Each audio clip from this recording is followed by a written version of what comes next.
Good evening, welcome to my channel, Stevenalcoholfree Lifestyle. I'm going to talk about the real damage that alcohol does to you over a long period, which is what happened to me. I'm going to tell you a little bit about the medical side and how things creep up on you. Now, I started when I was about 15, having a few drinks. I then started work, had a few drinks. I was quite a steady drinker most of my life, really. Indeed, probably early 20s, drank a fair bit. Moving on from there, I was in London, busy job, a little bit extra cash, a few more drinks. And as I got older, I still enjoyed a drink, loved to drink. It was my life, really, my social life. I was married, had a daughter. Still, drinking was a big part of the culture at work and my own social life. Now, what happened to me, and what I've heard other people mention, is that we get into this, I wouldn't call it a rut, it's a habitual thing of drinking too much. And we start to feel a bit hungover, a bit unwell. Now, when it comes to the time when you're feeling so hungover that you think you're going to have a drink in the morning to pull yourself round, that's danger time. Now, I first noticed that in my early to mid 30s when I used to go to Italy quite a bit, and we used to camp, and I had quite a lot of holidays over there. I don't know why I mentioned Italy, but that's where I used to go a lot. And because I was on holiday, I thought, well, I drink a bit more, I don't have to go to work, you know, less responsibility, isn't it? No driving, anything like that. And I drank maybe a bit more, but I never drank spirits or wine, just drank lager. And I started to feel a little bit groggy in the morning. You know, it's hot and you don't feel too clever.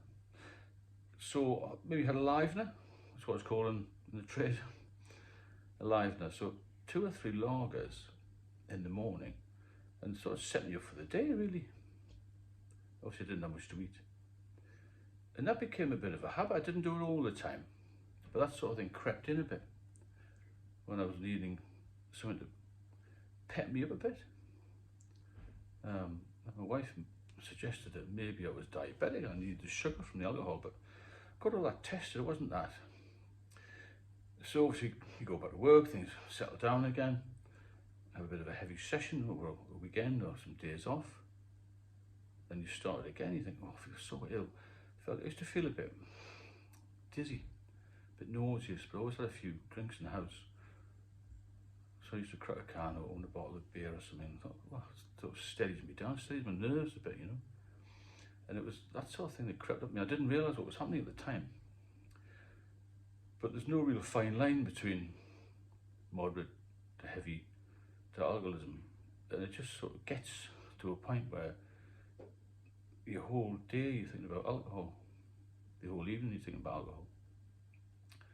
So what was happening was I was still plodding on with work and things, but I wasn't as productive as I should have been, maybe. I didn't feel too well. I always felt a bit under the weather. I always felt like I had a bit of a cold, or I picked up something. I knew I wasn't eating properly. I was probably eating the wrong foods at times, that sort of thing. I basically wasn't looking after myself.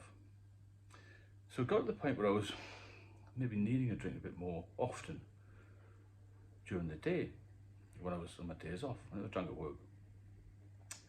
Then I retired, and it was, well, the floodgates opened then, didn't it? So I tried to steady things a little bit and try to think, well, I'm retired now, I don't have to, I can't blame it on stress of the job or traveling or anything, I'm retired. So I used to have a few drinks, and then it was easier to pick myself up the next day with a drink. And that's when I think I slipped into alcoholism, because I thought, well, I'm dependent on it now. And then it became more or less every day. Then separation came along, that sort of thing happened, and I was on my own, I drank a bit more. But I always remember having to have this drink in the morning, or as soon as I woke up. I didn't get up early. I was always a bit hungover from the night before, so I was a bit of a lion. And that's the danger thing. If you're starting to feel that you need a drink during the day, is to pick you up. Then you're moving on from there. I was then getting a bit more into habit of drinking every day. Couldn't get out of the house much, I didn't do any travelling. Got into a total rut in a local pub. And something just crept up me, it hit me like a train actually. I knew I wasn't looking too well, but one of the guys in the local pub said, Steve, you're looking really not well. And I thought, well, oh God, I better take a closer look at myself. I was looking a bit grey actually. I didn't get any jaundice or anything. And then I noticed this stomach of mine started to swell up, which I later found out was ascites fluid, which is a protein that can't be dealt with by the liver. I still felt unwell, but I was having this livener or two, even 3 or 4 during the day, just to get me to the pub, and then making sure I had some stash in the house. Anyway, one of the guys said, you should go to the doctors. I went to the doctors a couple of times, they wouldn't give me any diazepam to come off, and I was in a total mess. So it got to the point where I was feeling really unwell, the stomach was getting worse, I hadn't eaten for days, and I rang the ambulance service up, 999 obviously. They came, took me to pack a bag. One of the paramedics said, this guy's really unwell. Went to the acute medical ward, had an assessment. This was in the early afternoon. I was admitted that night to the acute medical ward. Then they told me I had this liver disease. I was in for 2 weeks there. They drained a lot of fluid off. Nobody actually told me what was wrong with me, other than I had liver problems and my body was shutting down and I had malnutrition. But I didn't know what was going on with it all, with the fluid and that sort of thing. Anyway, I got discharged, went back to my place of residence, as it were, and I got a letter about 10 days later from this chap who was head of acute medicine, which basically outlined all the problems that I had, and it was decompensated liver disease, which is really, really, really serious. Ascites fluid, which it had, and spontaneous bacterial peritonitis, which you can die from, 50-50 chance of living, really, is what I had when I was in hospital. And they then referred me to a specialist liver unit in Newcastle called the Freeman Hospital. That's where they saved my life, really. So you shouldn't Google things, but I did Google things. And it said that the chance of a lifespan, somebody with decompensated liver cirrhosis or liver disease, is 2 years. I thought, well, that's it, end of the story, isn't it?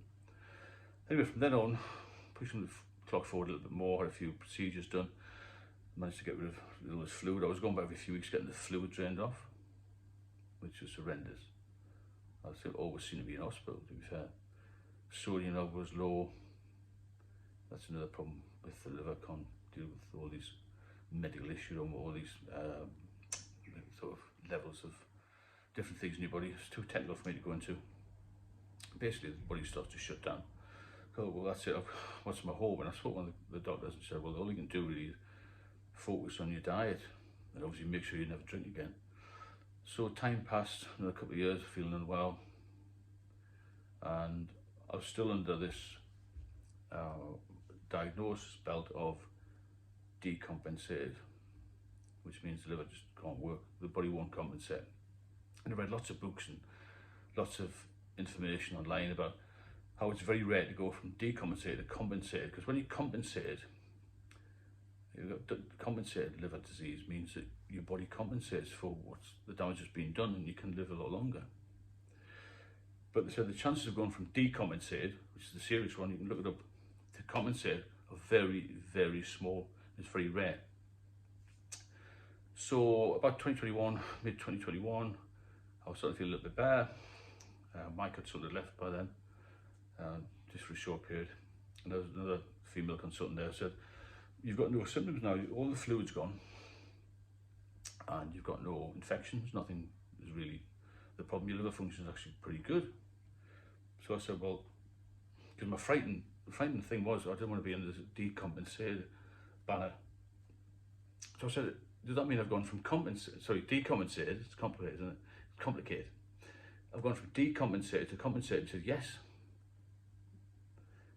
And I said, well, how's that happened? Because it's a miracle, really.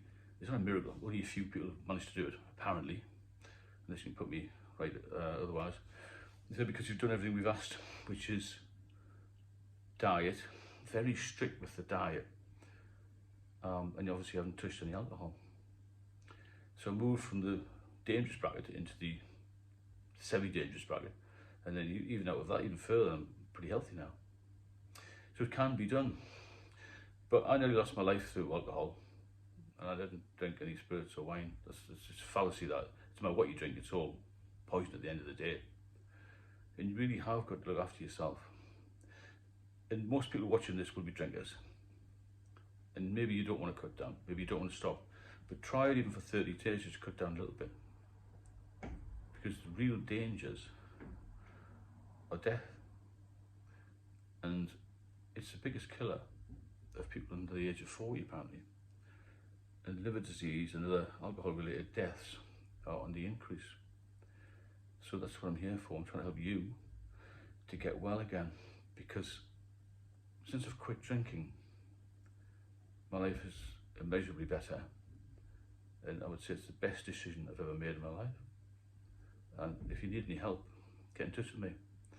My email address is stevenalcoholfreelifestyle@gmail.com. I've got an ebook out as well, which will help you. I'll put that link in this video description. And please subscribe and share the video. If you have any comments or questions, just drop me a line in the comments box. And I'll speak to you all very soon.